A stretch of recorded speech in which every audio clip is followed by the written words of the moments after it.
Greetings, history enthusiasts. Buckle up for a wild ride through time, guided by yours truly, a humble coconut. Yeah, you heard that right, a coconut. You might be wondering how a tropical fruit like me got tangled up in the messy, magnificent tapestry of world history. Let's just say, I've rolled with the tides, literally, and witnessed empires rise and fall, all while catching some sun on distant shores. Now I know what you're thinking. A coconut narrating history? This is nuts. But trust me on this one, folks. I've got stories that'll make your coconut spin. We're talking about a time when Europe was finding its feet, sometimes literally, stumbling through the dark ages. And China? Oh boy, China was painting the town red, or should I say, Tang Dynasty gold. From the Silk Road's bustling trade routes to the rise of mighty dynasties, we'll be cracking open the past, one hilarious historical tidbit at a time. Think of it as a crash course in world history, sprinkled with coconut wisdom and a dash of slapstick comedy. So, grab your favorite beverage, settle in, and get ready to explore the quirky chronicles of our past. You won't believe your ears, or should I say your eyes. Ah, you get the point. Let's dive in. Really? Fine. Our story begins in the east where the sun rises, and history, well, it does a little jig. Picture this. It's the year 500 AD. Europe's still recovering from a Roman Empire hangover, and China's like that friend who always aces their exams, dynasties changing, inventions popping up like daisies. They even invented toilet paper while the rest of the world was using, well, let's just say less comfortable methods. Meanwhile, in Japan, things were getting their groove on with the rise of Buddhism. Monks were chanting, temples were being built, and everyone was trying to achieve enlightenment. It was like a giant meditation retreat, except with more samurai swords. And let's not forget Korea, the land of kimchi and K-pop, though they wouldn't have called it that back then. They were busy unifying kingdoms and perfecting the art of calligraphy, which, trust me, is harder than it looks. Now imagine these regions as characters in our grand historical play. Let's call them Mr. China, Miss Japan, and Master Korea, just for kicks. Mr. China, always the trendsetter, was sporting a fabulous silk robe, sipping tea, and casually inventing gunpowder on the side. Oh, this old thing, he'd say with a wink. Just a little something to spice up the fireworks show. Little did he know it would change warfare forever. Fast forward to the Tang Dynasty, China's golden age. Think of it as the Beyoncé of dynasties, powerful, glamorous, and everyone wanted to be a part of it. The Silk Road, a network of trade routes connecting east to west, was buzzing with merchants, adventurers, and the occasional camel with wanderlust. It was like a giant, dusty flea market stretching across continents. Now imagine Mr. China hosting a fabulous tea party, the hottest ticket in town. Miss Japan, always eager for the latest fashion and philosophies, arrives with a wagging tail. Oh my, Mr. China, she exclaims, your teacups are simply divine. And this silk, it feels like a dream. Master Korea, ever the scholar, nods in agreement, his eyes glued to a scroll. Your calligraphy is exquisite, Mr. China, he murmurs, truly a work of art. But the real surprise guest arrives from the west, a gruff, bearded fellow with a horned helmet. It's, wait for it, Harold the Viking. He'd taken a wrong turn at Constantinople and ended up at the tea party, much to everyone's astonishment. Greetings from, Norway, Harold says, a bit unsure of himself. He eyes the teacups with suspicion. What's this then? Fancy water. As the Tang Dynasty flourished, so did chopsticks. Forget forks and knives, chopsticks were the ultimate multi-purpose utensils. Perfect for picking up dumplings, practicing calligraphy, and even defending yourself against rogue noodles. Mr. China, ever the proud inventor, would often challenge guests to chopstick duels. It's all in the wrist, he'd say, deftly picking up a single grain of rice. Miss Japan, never one to back down from a challenge, quickly mastered the art of the chopstick. She even invented her own elegant lacquerware sets, proving that practicality and style could go hand in hand. Master Korea, on the other hand, took a more philosophical approach. The chopstick, he mused, is a symbol of balance and harmony, much like life itself. Harold the Viking, however, remained unconvinced. Can't I just use my hands, he'd grumble, chasing after runaway noodles with his fingers. But the rise of chopsticks wasn't just about table manners. It reflected a deeper cultural shift. It exemplified the East's ingenuity, its focus on elegance and precision. Even today, chopsticks remain a symbol of Asian cuisine and a testament to the enduring legacy of the Tang Dynasty. Now, let's hop over to Europe, where things were a tad less refined, shall we say. While the East was sipping tea and writing poetry, Europe was busy with, well, let's just call it the Dark Ages and leave it at that. It wasn't their most glamorous moment. Imagine knights in shining armor, except the armor was rusty, and they were more likely to trip over their swords than slay a dragon. But hey, every era has its quirks, right? Europe was like that friend who's always getting into scrapes, but somehow manages to come out on top, eventually. They were experimenting with new ideas, albeit slowly. They were forming new kingdoms, albeit messily. And they were developing a strange fascination with pointy shoes, albeit inexplicably. Meanwhile, the Byzantine Empire, the cool kids on the block, were holding onto the last vestiges of Roman glory. They were like, "We've got this whole empire thing down, Pat.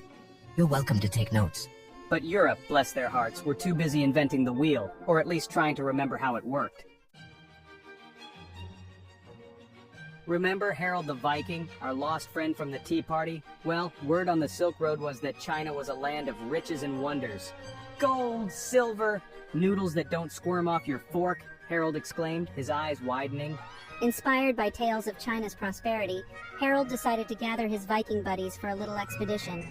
"We'll sail east, raid those fancy tea parties, and return home richer than kings," he declared, raising his mug of mead. However, Harold had perhaps underestimated the logistical challenges of sailing a longship to China. Firstly, they got hopelessly lost. "Are we there yet?" whined one Viking. "I think we sailed past Iceland twice," grumbled another. Secondly, they hadn't quite grasped the concept of diplomacy. "Take that, you tea-sipping sillies!" Harold roared, flinging a sheep at the Great Wall. The Chinese guards, armed with gunpowder and a healthy dose of skepticism, simply sighed and rolled their eyes. Now, let's take a break from our historical hijinks for a quick word about money, or as I like to call it, the coconut of commerce. You see, back in the day, people didn't just swipe credit cards or flash their phones to buy stuff. They used things like shells, beads, and even, wait for it, squirrel pelts. Imagine trying to buy a new sword with a sack full of squirrel pelts. "That'll be 40 squirrel pelts, sir," the blacksmith would say. "But I only have 37, you'd cry. "And a slightly used badger skin?" It was a whole thing. But as trade flourished along the Silk Road, people needed a more standardized form of currency. Enter, stage left, Mr. China with his latest invention, paper money. "No more lugging around sacks of pelts," he declared. "Just use this convenient paper instead." And lo and behold, the world rejoiced. Well, except for maybe the squirrels. Now, no tale of this era would be complete without mentioning the ultimate conqueror himself, Genghis Khan. To conquer the world, Genghis Khan once said, one must first conquer the art of horseback riding. And conquer he did. He was like the ultimate road trip buddy, except instead of snacks and sing-alongs, he brought along a vast army and conquered, well, pretty much everything. He and his Mongol hordes galloped across Asia like a whirlwind, leaving a trail of both destruction and, surprisingly, cultural exchange. You see, Genghis Khan wasn't just about brute force. He was a shrewd leader who understood the importance of unity and communication. He established the Yam system, a postal service that stretched across his vast empire, proving that even conquerors appreciate a good piece of mail.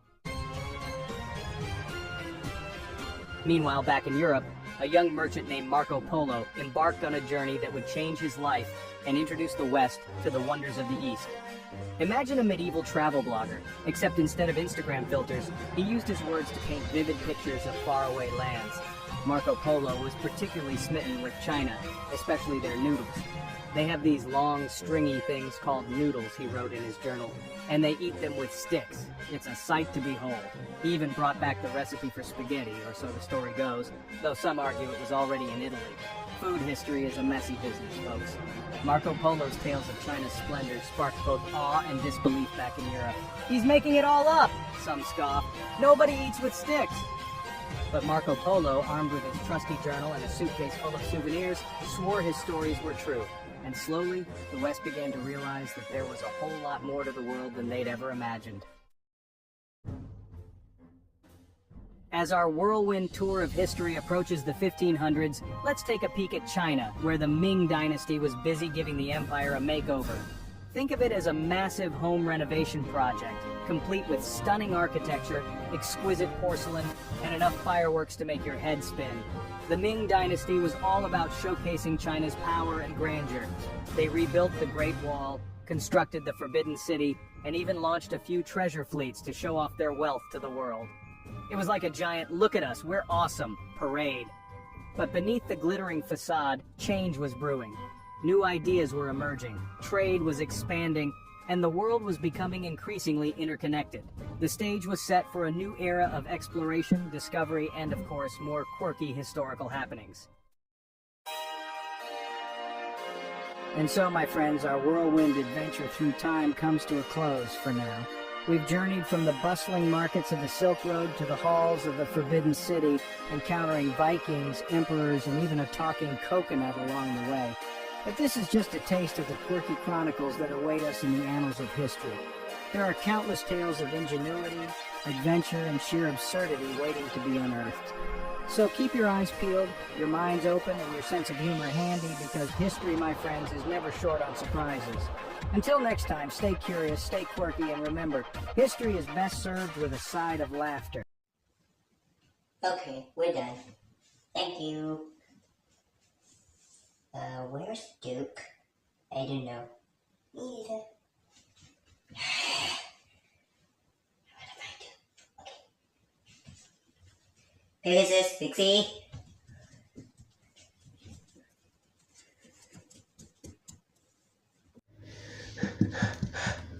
Oh, hi, Ezzy. Oh, hello. What do you want? We're looking for Duke. Oh, Duke? He's on Thai Studio B. What? Yeah, I saw him a few minutes ago.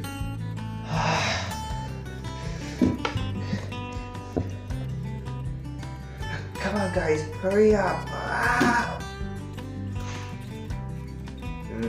Oh.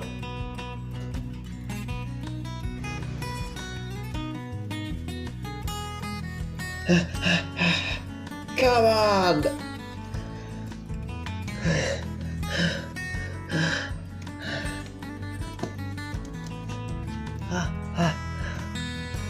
What?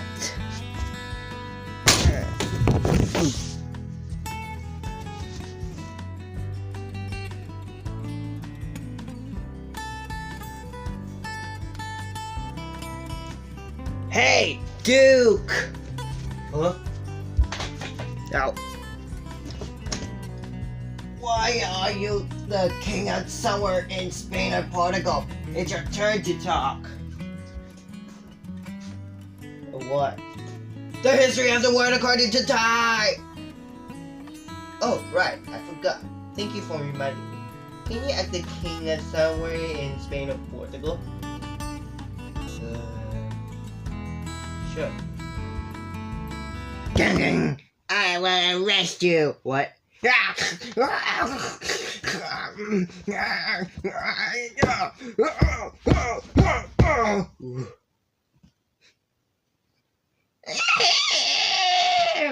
Get away with me!